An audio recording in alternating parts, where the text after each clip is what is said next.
ರಾಮಕೃಷ್ಣರಿ ಇವತ್ತಿನ ದಿವಸ ಸಂತ ಶ್ರೇಷ್ಠ ವಿಶ್ವಮೌಲಿ ಜ್ಞಾನೇಶ್ವರ ಮಹಾರಾಜರ ಅಖಂಡವಾಗಿ 21 ದಿವಸ ಪರ್ಯಂತ ಯಾವ ತೀರ್ಥಕ್ಷೇತ್ರ ಅಳಂದಿ ಕ್ಷೇತ್ರದಿಂದ ಪಂಢರಪುರದವರೆಗೂ 10, 14, 15 ಲಕ್ಷ ಜನ ಒಂದೇ ಸಮೂಹದಿಂದ ಆ ಮಾೌಲಿಯವರ ಸತ್ಸಂಗದ ಒಂದು ನಿತ್ಯ ಭಜನಾನಂದದಲ್ಲಿ ಏನು ಇವತ್ತು ಬರ್ತಾ ಇದ್ದಾರಲ್ಲ, ಅದಕ್ಕೆ ಏನು ವಿಶೇಷ ಅಂತಂದ್ರೆ ಜಗಾಚ ಕಲ್ಯಾಣ ಸಂತಾಂಚ ವಿಭೂತಿ ದೇಹ ಕಷ್ಟವಿತಿ ಪರೋಪಕಾರಿ. ನಮ್ಮ ವಿಶ್ವಮೌಲಿ ಜ್ಞಾನೇಶ್ವರ ಮಹಾರಾಜರು ಅತಿ ಸಣ್ಣ ವಯಸ್ಸಲ್ಲಿ ಯಾವುದೇ ಸ್ವಹಿತ ಸ್ವಸುಖ ಸ್ವ ಅಪೇಕ್ಷೆ ಮಾಡದೆ ಯಥೇ ಉಪಕಾರಸಾಠಿ ಜಗತ್ತಿನ ಕಲ್ಯಾಣಕ್ಕೋಸ್ಕರ ತಾವು 16 ವರ್ಷದವರಿದ್ದಾಗಲೇ ಜಗತ್ತಿಗೆ ಒಂದು ಅಗಾಧವಾಗಿರ್ತಕ್ಕಂಥ ಅಮೂಲ್ಯವಾಗಿರ್ತಕ್ಕಂಥ ರತ್ನವನ್ನು ಕೊಟ್ಟು ಅದು ಯಾವುದಂತಂದ್ರೆ ಜ್ಞಾನೇಶ್ವರಿ ಗ್ರಂಥ. ಜ್ಞಾನೇಶ್ವರಿ ಗ್ರಂಥ ಅಂದ್ರೆ ಯಾವ ಶ್ರೀಮದ್ ಭಗವದ್ಗೀತೆಯ 18 ಅಧ್ಯಾಯದ ಸಂಸ್ಕೃತ ಭಾಷೆಯನ್ನ ಪ್ರಾಕೃತ ಭಾಷೆಯಲ್ಲಿ ಸಂವಾದವನ್ನು ಮಾಡಿ ಅನುವಾದವನ್ನು ಮಾಡಿ ಜ್ಞಾನೇಶ್ವರಿ ಗ್ರಂಥದ ಮುಖಾಂತರ ಜಗತ್ತಿಗೆ ಒಂದು ಅವಧಾನವನ್ನು ಕೊಡ್ತಾ ಇದ್ದಾರೆ.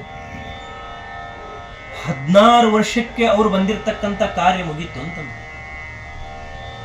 ಆದರೂ ಕೂಡ ನಿವೃತ್ತಿನಾಥ್, ಸೋಪಾನ ಕಾಕ, ಮುಕ್ತಾಬಾಯಿಯವರ ಅಪೇಕ್ಷದ ಮೇರೆಗೆ ಪುನಃ 2 ಈ ಮುಖಾಂತರವಾಗಿ 6 ವರ್ಷ ಅಳಂದಂತ ಕ್ಷೇತ್ರದಲ್ಲಿ ಅವರು ವಾಸಿಸುತ್ತಾ ಅಲ್ಲಿರ್ತಕ್ಕಂಥ ಅನೇಕ ಸರ್ವಸಾಮಾನ್ಯರ ಪಾಮರರ ದುಶ್ಚಟಗೊಳಗಾಗಿರ್ತಕ್ಕಂಥ ಸರ್ವಸಾಮಾನ್ಯ ಜನರಿಗೆ ಉಪದೇಶವನ್ನ ಮಾಡ್ತಾ ಅವರಿಗೆ ಒಂದಿಷ್ಟು ಸಂದೇಶವನ್ನು ಕೊಡ್ತಾ ಅಭಂಗ ಸಂತ ವಾಂಗ್ಮಯದ ಮುಖಾಂತರ ಕೆಲವೊಂದು ಸಂದೇಶವನ್ನು ಕೊಟ್ಟು ತಮ್ಮ ಅತಿ ಕಡಿಮೆ ವಿಷಯದಲ್ಲಿ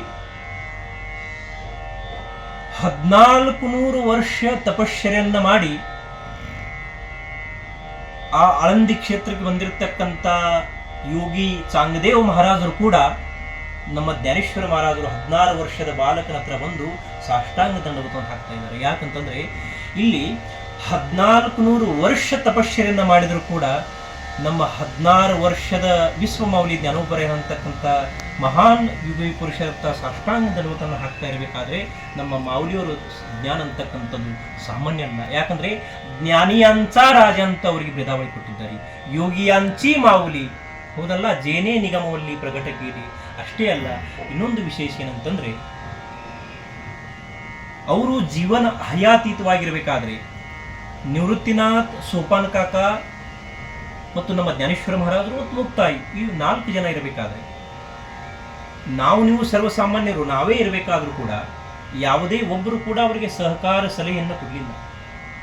ಜಗತ್ತೇ ಅವರ ವಿರುದ್ಧವಾಗಿದ್ರೂ ಕೂಡ, ಎಲ್ಲ ಜನರು ವಿರುದ್ಧ ಆಗಿದ್ರು ಕೂಡ, ಯಾಕಂತಂದ್ರೆ ಒಂದು ದುರ್ದೈವ ಏನಂತಂದ್ರೆ ನಾವು ಒಂದು ನಮ್ಮ ಗಾವಟಿ ಭಾಷೆಯಲ್ಲಿ ಒಂದು ಶಬ್ದವನ್ನು ಹೇಳ್ತೀವಿ, ಹಿತ್ತಲಗಡ ಔಷಧಕ್ಕೆ ಮದ್ದಲ್ಲ ಅಂತ ಹೇಳಿ.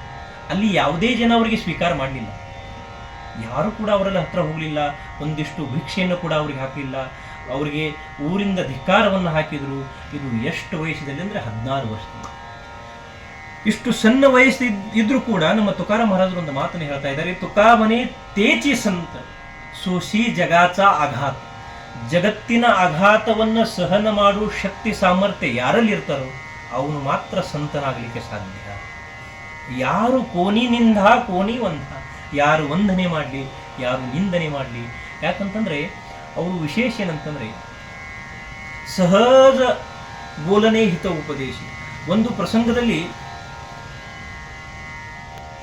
ಇವರನ್ನೆಲ್ಲರೂ ತಿರಸ್ಕಾರ ಮಾಡ್ತಾ ಇರಬೇಕಾದ್ರೆ ನಮ್ಮ ಜ್ಞಾನೇಶ್ವರ ಮಹಾರಾಜರು ಹೇಳ್ತಾ ಇದ್ದಾರೆ, ಅಪ್ಪ ನೀನು ಕೂಡ ಸರ್ವಸಾಮಾನ್ಯವಾಗಿದೆಯಾ, ಒಂದು ಪಶು ಕೂಡ ಸರ್ವಸಾಮಾನ್ಯವಾಗಿದೆ, ನಿನ್ನಲ್ಲಿ ಮತ್ತು ಅವರಲ್ಲಿ ಇರ್ತಕ್ಕಂಥ ಪರಮಾರ್ಥಿಕ ಅಥವಾ ಪಾರಮಾರ್ಥ ಅಥವಾ ಒಂದು ಪರಮಾತ್ಮನ ದಿವ್ಯ ಶಕ್ತಿ ಅಂತಕ್ಕಂಥದ್ದು ಏನಿದೆಯಲ್ಲ ಎಲ್ಲ ಒಂದೇ ಅಂತಕ್ಕಂಥ ವಿಷಯವನ್ನು ಹೇಳಿದಾಗ ಅವರೆಲ್ಲರೂ ನಿಂದನೆ ಮಾಡ್ತಾ ಇರಬೇಕಾದ್ರೆ ನಮ್ಮ ವಿಶ್ವಮೌಲಿ ಜ್ಞಾನೇಶ್ವರ ಮಹಾರಾಜರು ಆ ಮೂಕವಾಗಿರ್ತಕ್ಕಂಥ ಪಶುವಾಗಿರ್ತಕ್ಕಂಥ ಕೋನದ ಬಾಯಿಯ ಅದರ ಮುಖಾಂತರವಾಗಿ ವೇದವನ್ನು ನುಡಿಸಿದರು. ನಮ್ಮ ಜ್ಞಾನೇಶ್ವರ ಮಹಾರಾಜರು ಹೇಳ್ತಾ ಇದ್ದಾರೆ, ಅಷ್ಟೇ ಅಲ್ಲ, ರೇಢ್ಯಾಮುಖಿ ವೇದ ಮೂಲವಿಲ್ಲ, ಗರ್ವ ದಿವ್ಯಾಂಚ ಹರವಿಲ್ಲ. ಯಾವ ಕ್ಷಣದಲ್ಲಿ ಆ ಕೋನದ ಮುಖಾಂತರ ಸಂಸ್ಕೃತ ಭಾಷೆಯನ್ನು ನುಡಿಸ್ತಾ ಇದ್ದಾರಲ್ಲ, ಆ ಕ್ಷಣಕ್ಕೆ ಎಲ್ಲರ ಗರ್ವ ಅಂತಕ್ಕಂಥದ್ದು ಭಂಗವಾಯಿತು. ಅಷ್ಟೇ ಅಲ್ಲ, 1400 ವರ್ಷ ತಪಶ್ಚರ್ಯನ ಮಾಡಿ ಒಂದು ಹುಲಿಯ ಮೇಲೆ ಕುಂತು ಮೆರವಣಿಗೆಯನ್ನು ಮಾಡ್ತಾ ಬಂತಿರ್ತಕ್ಕಂಥ ನಮ್ಮ ಚಾಂಗ್ದೇವ್ ಮಹಾರಾಜರ ಭೇಟಿಗೆ ನಮ್ಮ ವಿಶ್ವಮಾವಲಿ ಜ್ಞಾನೇಶ್ವರ ಮಹಾರಾಜರು ಯಾವ ಥರ ಹೋದ್ರಂದ್ರೆ, ನಿರ್ಜೀವಾಗಿರ್ತಕ್ಕಂಥ ಗೋಡೆ ಮೇಲೆ ಕುಂತಿದ್ರು. ಅವಾಗ ಮುಕ್ತಾಬಾಯಿ ಹೇಳ್ತಾ ಇದ್ದಾಳೆ, ದಾದಾ 1400 ವರ್ಷ ತಪಶ್ಚರ್ಯನೆ ಮಾಡಿ ಬಂದು ಚಾಂಗ್ದೇವ್ ಇವತ್ತು ನಮ್ಮ ಭೇಟಿಗಾಗಿ ಬರ್ತಾ ಇದ್ದಾನೆ, ಅವನು ಹುಲಿಯ ಮೇಲೆ ಕುಂತು ಬರ್ತಾ ಇದ್ದಾನೆ, ನಾವು ಹೇಗೆ ಹೋಗೋಣ? ನಾವು ಸರ್ವಸಾಮಾನ್ಯರು, ನಾವು ಬಡವರಿದ್ದೀವಿ, ನಮ್ಮ ಹತ್ರ ಯಾವುದೇ ವಾಹನ ಇಲ್ಲಂದಾಗ ನಮ್ಮ ವಿಶ್ವಮಾವಲಿ ಜ್ಞಾನೇಶ್ವರ ಮಹಾರಾಜರು ಆ ಕುಂತಿರ್ತಕ್ಕಂಥ ಗೋಡೆಗೆ ಹೇಳ್ತಾ ಇದ್ದಾರೆ, ಚಾಲವಿಲಿ ಜಡಬಂತಿ ಹರಲಿ ಚಾಂಗಯಾಚಿ ಭ್ರಾಂತಿ. 1400 ವರ್ಷ ತಪಶ್ಚರ್ಯ ಮಾಡಿ ಯಾವ ಹುಲಿಯ ಮೇಲೆ ಒಂದು ವೈಭವದಿಂದ ಬಂದಿರತಕ್ಕಂಥ ಚಾಂಗದೇವನ ಭ್ರಾಂತಿಯನ್ನು ಒಂದು ಕ್ಷಣದಲ್ಲಿ ನಮ್ಮ ಜ್ಞಾನೇಶ್ವರ ಮಹಾರಾಜರು ಮಾಡಿದ್ದಾರೆ. ಇಷ್ಟು ಶಕ್ತಿ ಸಾಮರ್ಥ್ಯ ಆ ನಿರ್ಜೀವಾಗಿರ್ತಕ್ಕಂಥ ಗೋಡೆಯನ್ನು ನಡೆಸಿದರು. ಯಾವ ನಿಸರ್ಗದ ವಿರುದ್ಧವಾಗಿ ನಮ್ಮ ಸಂತ ಮಹಾತ್ಮರು ಕಾರ್ಯವನ್ನು ಮಾಡಿ ತೋರಿಸಿದ್ದಾರೆ. ಇದು ಜಗತ್ತಿಗೆ ಯಾರು ಮಾನ್ಯ ಮಾಡಲಿಲ್ಲ ಅಂದರೂ ಇದು ಶತಶಃ ಸಿದ್ಧದ. ಯಾಕಂತಂದರೆ ಸಂತ ಮಹಾತ್ಮರು, ಶರಣರು, ಸತ್ಪುರುಷರು ಯಾವುದೇ ಚಮತ್ಕಾರವನ್ನು ಮಾಡೋದಿಲ್ಲ. ಅವರು ಸಹಜ ಸ್ಥಿತಿಯಲ್ಲಿ ಹೋದರೂ ಕೂಡ ಅದು ಜಗತ್ತಿನ ಮುಂದೆ ಚಮತ್ಕಾರ ಆಗಿ ನಿಲ್ಲುತ್ತದೆ. ಇವತ್ತಿನ ಈ ಕ್ಷಣಕ್ಕೆ 14-15 ಲಕ್ಷ ಜನ ಯಾವುದೇ ಆಮಂತ್ರಣ ಇಲ್ಲದೆ, ನಿಮಂತ್ರಣ ಇಲ್ಲದೆ, ಯಾವುದೇ ಜಾತಿ ಭೇದ, ಮತಭೇದ, ಪಂಥಭೇದ, ಧರ್ಮಭೇದ, ಕುಲಭೇದ, ಗೋತ್ರಭೇದ, ಯಾವುದೇ ಭೇದ ಭಾವವನ್ನು ಮಾಡದೆ ಎಲ್ಲರೂ ಸೇರಿ 21 ದಿವಸ ಪರ್ಯಂತ ಅಖಂಡವಾಗಿ ನಡೀತಾ ನಡೀತಾ ನಡೀತಾ ನಡೀತಾ ಪಂಢರಪುರ ಅಂತಕ್ಕಂಥ ಕ್ಷೇತ್ರಕ್ಕೆ ದರ್ಶನಕ್ಕಾಗಿ ಬರ್ತಾ ಇದ್ದಾರಲ್ಲ, ಇವರು ಆವಾಗಿನ ಕಾಲದಲ್ಲಿ ಅವರು ಮಾಡಿರ್ತಕ್ಕಂಥ ಕಾರ್ಯಕ್ಕೆ ಅವರಿಗೆ ನಾವೊಂದು ಕೃತಜ್ಞತೆಯನ್ನು ಸಲ್ಲಿಸ್ತಾ ಇದ್ದೀವಿ. ಅಷ್ಟೇ ಅಲ್ಲ, ಮೊದಲನೆಯದಾಗಿ ಜಗದ್ಗುರು ತುಕಾರಾಮ್ ಮಹಾರಾಜರು ಅವರ ದೇವು ಗ್ರಾಮದಿಂದ, ಆ ದೇವು ಕ್ಷೇತ್ರದಿಂದ ಪದಯಾತ್ರೆಯನ್ನು ಯಾವ ತುಕಾರಾಮ್ ಮಹಾರಾಜರ ಸಣ್ಣ ಮಗವಾಗಿರ್ತಕ್ಕಂಥ ಚಿರಂಜೀವರಾಗಿರ್ತಕ್ಕಂಥ ನಾರಾಯಣ ಮಹಾರಾಜರು ತುಕಾರಾಮ್ ಮಹಾರಾಜರ ಪಾದುಕನ್ನು ತೆಗೆದುಕೊಂಡು ಮತ್ತು ಅಳಂದಿ ಗ್ರಾಮಕ್ಕೆ ಬಂದು, ಅಳಂದಿಯಿಂದ ವಿಶ್ವಮಾವಲಿ ಜ್ಞಾನೇಶ್ವರ ಮಹಾರಾಜರು ಮತ್ತು ತುಕಾರಾಮ್ ಮಹಾರಾಜರ ಪಾದುಕೆಯನ್ನು ತೆಗೆದುಕೊಂಡು ಪಂಢರಪುರಕ್ಕೆ ಹೋಗ್ತಾ ಇದ್ರು. ತದನಂತರದಲ್ಲಿ ನಮ್ಮ ಯಾವ ವಿಠೋಬಾಪ್ಪ ಮಹಾರಾಜರು ಅವರ ಕಾಲದಲ್ಲಿ ನಮ್ಮ ತುಕಾರಾಮ್ ಮಹಾರಾಜರ ಪದಯಾತ್ರಾ ಯಾವ ಬಾರಾಮತಿ ಭಾಗದಿಂದ ಆ ಒಂದು ರೂಟೇಷನಿಂದ ಆ ಕಡೆ ಹೋಯಿತು.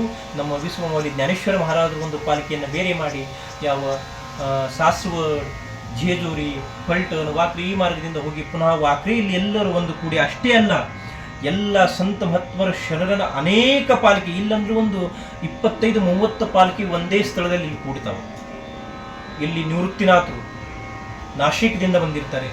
ಅಷ್ಟೇ ಅಲ್ಲ, ತ್ರಂಬಕೇಶ್ವರದಿಂದ, ಸಿಗನಾಪುರದಿಂದ, ಅಷ್ಟೇ ಅಲ್ಲ ದೇವುದಿಂದ, ಸಾಸ್ವಡ್, ಅಳಂದಿ, ಅಲಹಾಬಾದ್ ಅಲ್ಲಿಂದ ಬಂದಿರತಕ್ಕಂಥ ಮುಕ್ತಾಬಾಯಿಯವರ ಪದಯಾತ್ರೆ ಕೂಡ ಯಾವ ವಾಕ್ರಿಯಲ್ಲಿ ಎಲ್ಲರೂ ಸೇರಿ ಒಂದೇ ದಿವಸ ದಶಮಿ, ಆಷಾಢ ಶುದ್ಧ ದಶಮಿ, ಈ ದಿನ ಪವಿತ್ರವಾಗಿರ್ತಕ್ಕಂಥ ಶುದ್ಧ ಆಷಾಢ ಏಕಾದಶಿ ನಿಮಿತ್ತವಾಗಿ ಪರಮಾತ್ಮ ದರ್ಶನಕ್ಕಾಗಿ ಎಲ್ಲ ಸಂತ ಮಹಾತ್ಮರು ಒಂದು ಗೂಡಿ ಹೋಗ್ತಾರಲ್ಲ, ಇದು ಸರ್ವ ಸಾಮಾನ್ಯ ಯಾತ್ರೆ ಅಲ್ಲ. ಯಾಕಂತಂದರೆ ಪರಮಾತ್ಮನೇ ಹೇಳ್ತಾ ಇದ್ದಾನೆ, ಇಷ್ಟು ಸಂತ ಮಹಾತ್ಮರ ಸತ್ಸಂಗದಲ್ಲಿ ನೀವೆಲ್ಲರೂ ನನಗೆ ಭೇಟಿಗಾಗಿ ಬರ್ತಾ ಇದ್ದೀರ ಅಂದರೆ ನಿಮಗೆ ವಿಶೇಷ ಲಾಭದ. ಯಾಕಂದರೆ ನೀವು ಒಬ್ಬರೊಬ್ಬರು ಪಾರಮಾರ್ಥ ಮಾಡುವುದರಲ್ಲಿ ಲಾಭ ಇಲ್ಲಂತಲ್ಲ. ನಮ್ಮ ಶಾಸ್ತ್ರಕಾರರು ಕೂಡ ಹೇಳ್ತಾ ಇದ್ರಿ, ಸತ್ಸಂಗತ್ವೇ ನಿಸ್ಸಂಗತ್ವಂ, ನಿಸ್ಸಂಗತ್ವೇ ನಿರಮೋಹತ್ವಂ, ನಿರಮೋಹತ್ವೇ ನಿಶ್ಚಳತತ್ವಂ, ನಿಶ್ಚಳತತ್ವೇ ಜೀವನ ಮುಕ್ತಿ. ಆ ಸತ್ಸಂಗದಲ್ಲಿ ಆ ಸಂತ ಮಹಾತ್ಮರ ಶರಣರ ಸತ್ಪುರುಷರ ಒಂದು ಸಹವಾಸದಲ್ಲಿ 21 ದಿವಸ ಅಖಂಡವಾಗಿ ಯಾವುದೇ ಸುವ್ಯವಸ್ಥೆ ಇಲ್ಲದರೂ ಕೂಡ ತಮ್ಮ ಸ್ವವ್ಯವಸ್ಥೆಯನ್ನು ತಾನೇ ಮಾಡಿಕೊಂಡು ಕೈಯಿಂದ ಅಡುಗೆ ಮಾಡಿ ಊಟ ಮಾಡಿ 15-20 ಲಕ್ಷ ಜನ ಸಮೂಹ 21 ದಿವಸ ಜನ ಬರ್ತಾರಂತಂದರೆ ಇದು ಜಗತ್ತಿನಲ್ಲಿ ಯಾವುದೇ ಕ್ಷೇತ್ರದಲ್ಲಿ ಕೂಡ ಯಾವುದೇ ರಾಜ್ಯದಲ್ಲಿ ಕೂಡ ಇಷ್ಟೊಂದು ವೈಭವದಿಂದ ಯಾತ್ರೆ ಆಗುವುದಿಲ್ಲ. ಇಷ್ಟು ವೈಭವಶಾಲಿ ಯಾತ್ರೆಯನ್ನು ನೀವು ನೋಡಬೇಕಾದ್ರೆ ಏಕಮೇವ ಜಗತ್ತಿನಲ್ಲಿ ಐಸೇ ಸ್ಥಳ ನಾಹಿ ಕೋಟೆ, ಇಂಥ ಸ್ಥಳ ಎಲ್ಲಿ ಇಲ್ಲ. ಅದು ಏಕಮೇವ ಅಳಂದಿಂದ ಪಂಢರಪುರಕ್ಕೆ ಹೋಗ್ತಿರ್ತಕ್ಕಂಥ 21 ದಿವಸದ ಪದಯಾತ್ರಾ ಒಂದೇ ಅಂತ ಹೇಳ್ತಕ್ಕಂಥ ವಿಷಯವನ್ನು ಹೇಳ್ತಾ ಇಲ್ಲಿಗೆ ವಿಷಯ ಪೂರ್ಣ ಮಾಡಿ.